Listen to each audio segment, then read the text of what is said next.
No, okay. They do not need to be physically connected.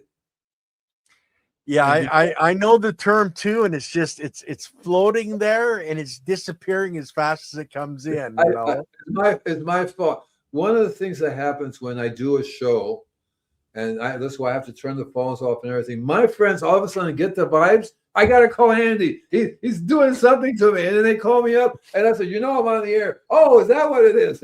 Because this is sending the frequency out, and I'm not just limiting it to the you and me talking. It goes out all around, all over the earth, and those are people that tune in. They go, oh my goodness, and they get it. Whether they listen to what am I looking? Quantum entanglement. Entanglement. There you go. Yes. I call it entrapment, but it's entangle. Entangle is such a cool word because that means their energies are entangled.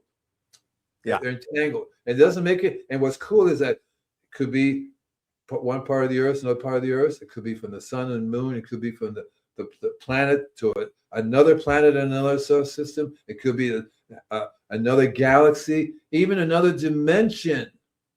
And what causes entanglement, and what's interesting, I'm not going to carry about, is a consciousness. Everything has a consciousness which connects us. See, everything has a consciousness which connects us.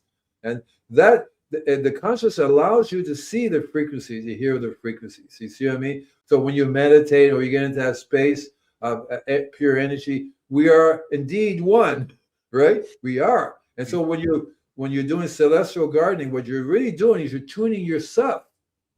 Because what's the point of being like unaware of what you're doing? And then you can never really tune into all the energies around you, whether all the microbes are dancing to this celestial energy. And when they're not there, then you're not getting the celestial energy that you need to survive, to be alive. Are you talking to Celia, aren't you? Yeah, Celia's in the background. She came down. She was asking what she was supposed to be looking up, and it was the quantum entanglement. You found it. I love talking to scientists because when you talk about quantum theory, oh man, these guys are they're like children, and they can't figure out quantum theory. And it's really very, very simple if you back away and say, look, everything's connected. Figure it out. Just figure it out.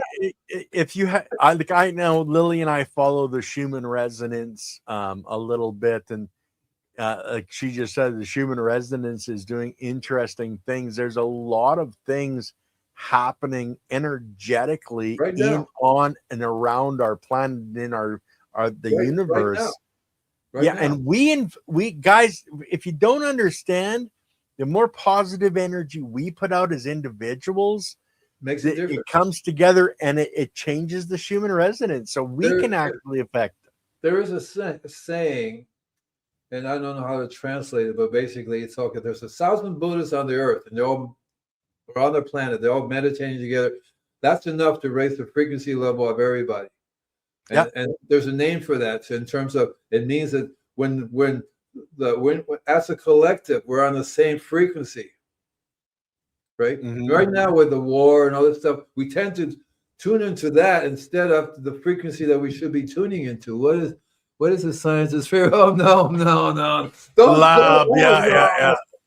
Oh no. Serena does have a question, Andy. Maybe we'll just jump on that for a second.